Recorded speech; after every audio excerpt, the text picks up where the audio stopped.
Nobody wanted an exaggerated version of Charlie to survive longer than the actual person, because the real Charlie Kirk, the individual behind the public image, meant so much more.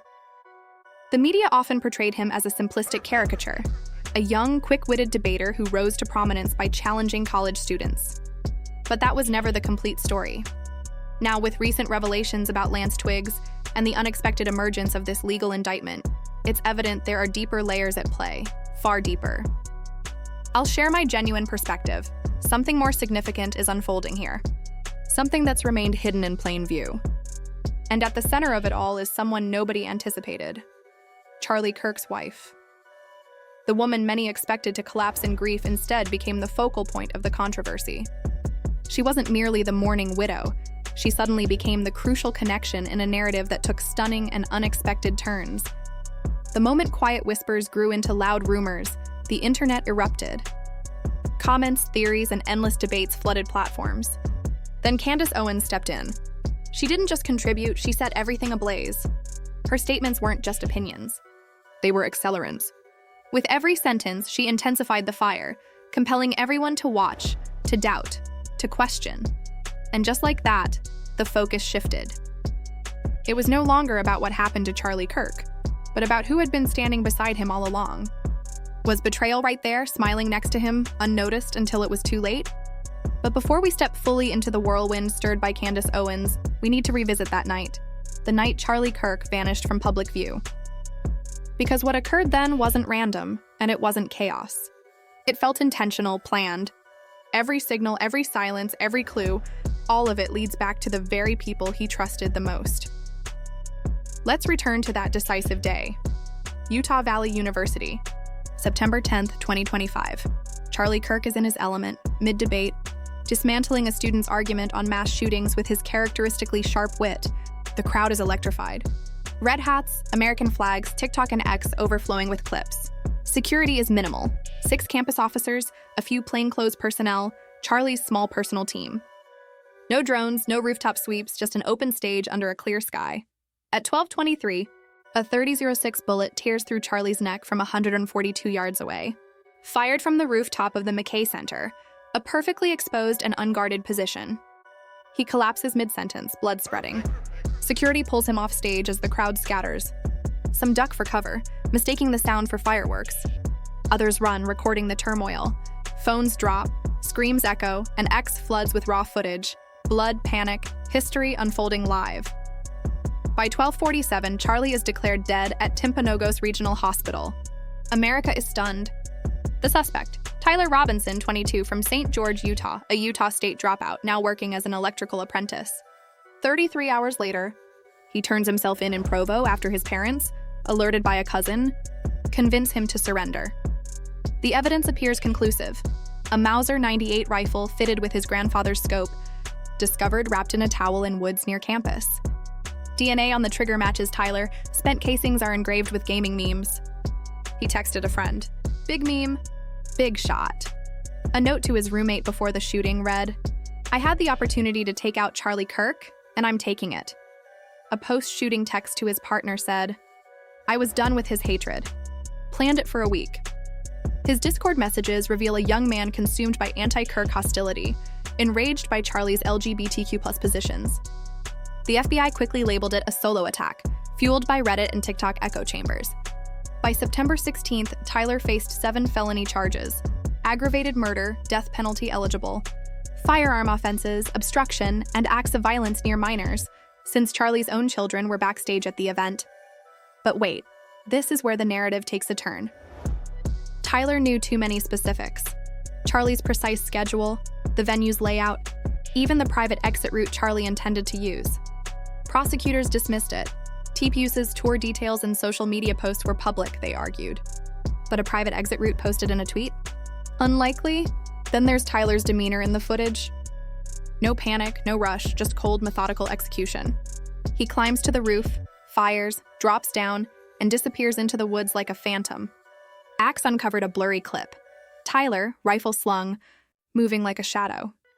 Candace Owens, Charlie's former colleague, ignited the debate on her podcast. No untrained 22-year-old pulls this off alone. This isn't a crime, it's a spy thriller. She has a point. Why no drone surveillance? Why no rooftop security? UVU Police Chief Jeff Long conceded, "We failed." And the bullet, no exit wound, despite the high-caliber round. Experts say it's possible. Bullets can fragment internally, but a sealed autopsy feels like a cover-up to much of the internet. The indictment arrived swiftly, September 16th. Just 6 days later, as if authorities were rushing to close the case. 7 charges, backed by a mountain of evidence, texts, DNA, ballistics, confessions. Prosecutors pushed for the death penalty, framing Tyler as a radicalized loner who finally snapped. His mother admitted he had been spiraling, fixated on Charlie as a symbol of hate. The rifle was legitimate, a family-owned firearm. The FBI canceled a $100,000 reward after Tyler's texts surfaced. Governor Spencer Cox labeled it a radical left-wing assassination, but the inconsistencies remain glaring. Witnesses described an AR-style rifle, not the older Mauser. Evidence photos were blurry or reportedly damaged in transit, according to a leaked police memo. No campus CCTV captured Tyler on the roof, just a blind spot, the FBI claimed. Candace called it a deliberate blackout. And Tyler? He's disappeared from public view. No interviews, no leaks, just a preliminary hearing scheduled for October 30th. His defense team, citing substantial discovery, hinted at explosive revelations but stayed silent. Candace insisted, "This kid is a pawn. The real players are still free." Now let's talk about Erica Kirk, Charlie's widow, now CEO of TPUSA. Hours after his death, she appeared at the hospital, children beside her, facing the cameras. Her voice never wavered. Charlie fought for the gospel. Now he's met his savior. At the Kennedy Center vigil, she stood composed, chin raised, thanking first responders and vowing to continue Charlie's mission. Her children held on to her, an image of strength. But something felt off. No tears, no trembling, only polished calm. As one social media user put it, "You called it grief, dressed in pearls." And the online world took notice. Too polished, too rehearsed. Her social media accounts, previously filled with family moments and romantic getaways, went quiet just before the shooting. After his death, her first post landed with explosive impact. "You have no idea what fire you've awakened in this woman. A declaration of strength, or a veiled threat." It was shared over 1.2 million times, sparking trending hashtags like Erica Knows and Kirk Cover-Up. Neighbors in Arizona began sharing stories. Late-night arguments between Charlie and Erica, shouting matches over finances, possibly involving millions in TPUSA funds. Family divisions deepened. Charlie's parents, according to sources, cut ties with Erica, doubting the authenticity of her sorrow. Her supporters, including some TPUSA staff, defended her, saying she was protecting her children from media scrutiny. Yet her refusal to share personal memories of Charlie as a husband, no intimate stories, no lighthearted moments, left a void. At the State Farm Stadium Memorial, she praised Charlie's devotion to Trump J.D. Vance and America, but skipped over their life together. Social media erupted. She's reciting lines, not mourning. Then entered Candace Owens, a force of nature. Once TPUS's urban engagement director, sidelined in 2020 for her controversial stances, she's now a podcast powerhouse. Her show climbed to Spotify's #2 spot, just below Charlie's former program.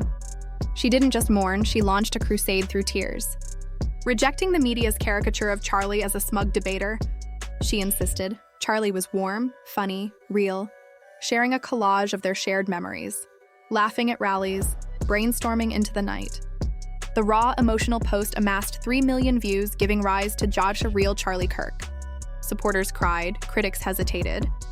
But Candace wasn't there for tribute. She was on a mission.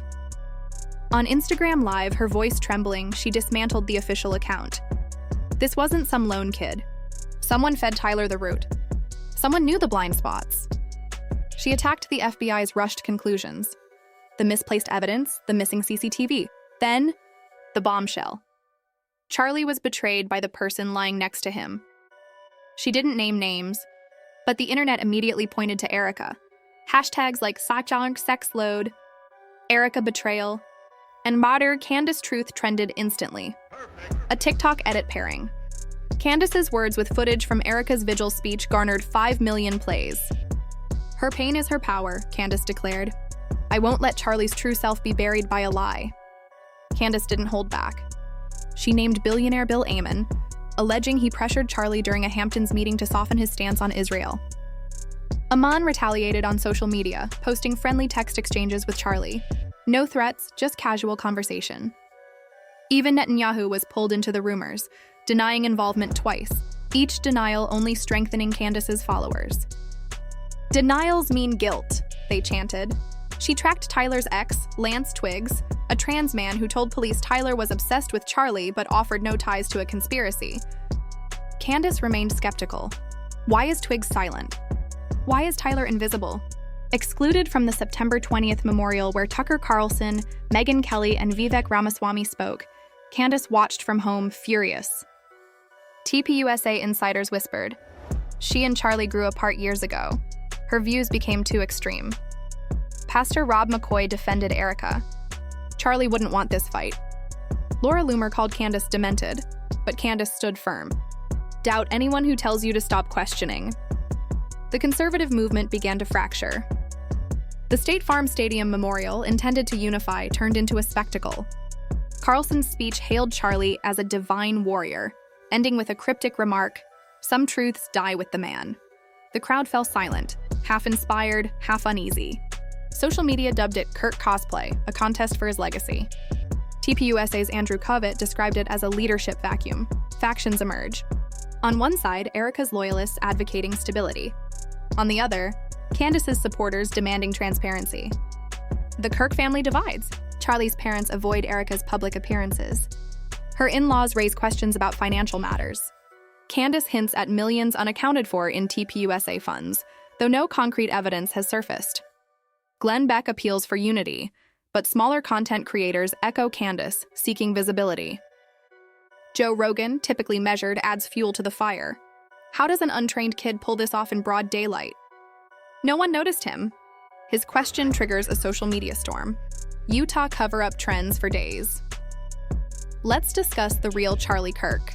Not the caricature, not the bold debater who founded TPUSA at 18, bypassing college to challenge progressive campuses. Candace's mission is to preserve the man she knew. Driven yet compassionate, loyal yet humorous. The person who energized rooms off camera. Her photo collection, Charlie smiling, planning, engaging, strikes an emotional chord. Former followers share anecdotes. Charlie guiding young supporters, sharing laughs at rallies, praying with attendees. "That's the Charlie they want forgotten," Candace states, voice trembling. In contrast, Erica's commemorations feel detached. She emphasizes mission, Trump, America, but omits personal touches. No mention of late-night conversations, no fond quirks. A viral post captures the divide. Candace showed us Charlie, the person. Erica showed us Charlie, the product. The distinction is clear: poise versus passion, control versus conviction. By October 14, 2025, the conversation has shifted. This is no longer about a solitary shooter, it's a battle for authenticity. Candace's movement, amplified across social media and her podcast, demands clarity. Who provided Tyler with the root? Why the security failures? Why is Erica so unshaken? Her recent live stream, punctuated by striking the table, goes viral. The outcome was predetermined. She labels Tyler a scapegoat. The evidence seems too convenient. The FBI's silence on missing CCTV and the classified autopsy fuels her claims. Even doubters acknowledge something feels off. Erica stands firm. At a TPUSA event, she commits to upholding Charlie's vision, children at her side. Cameras focus on her hands, steady, unwavering. A trending post describes it as scripted. Her tweet, "The fire in me burns brighter," reads like a challenge. Family tensions leak. Charlie's parents distance themselves. In-laws murmur about finances. Candace seizes the opportunity, alluding to questionable TPUSA accounting. Though unproven, the online atmosphere grows volatile. So, what is reality? That's the question causing division. The official account, Tyler, a radicalized individual acting alone, holds up. Messages, DNA, ballistics, motives align. Yet the gaps, security lapses, absent footage, Erica's reserve, feed skepticism. Was Charlie targeted by hidden powers? Candace's theory involving Bill Ammon lacks proof. His exchanges with Charlie appear cordial. The Israel perspective? Charlie moderated his position in 2024, but no link to his death exists. Erica as the architect? No charges, only speculation and family conflict. Tyler as a pawn? His messages indicate forethought, but the execution feels too precise. The deeper truth may be more unsettling. Charlie's passing revealed a movement sustained by his magnetism. Without him, it's a scramble for influence. Erica maintains control. Candace ignites dissent. Followers, already wary, perceive schemes everywhere. Social media transforms grief into a public spectacle. Everyone becomes an investigator. No one possesses the complete story. This isn't concluded. The preliminary hearing on October 30th approaches. Candace persists. Erica remains resolute. TPUSA faces instability. The Kirk family fractures. And America witnesses a movement unraveling. Is Candace uncovering hidden facts? Or is her anger distorting reality? Is Erica's composure a facade or a parent's defense? Was Tyler a lone actor or a component in a larger scheme? You decide. Share your perspective in the comments. Justice for Charlie. Is this a orchestrated takeover or a concealed truth? Like, subscribe, share, this storm is only beginning. Charlie Kirk's legacy remains unwritten. And the truth? It's out there, awaiting discovery. Stay inquisitive, stay vocal. We'll meet again in the next chapter. This isn't the conclusion. It's the initial tremor of a coming upheaval.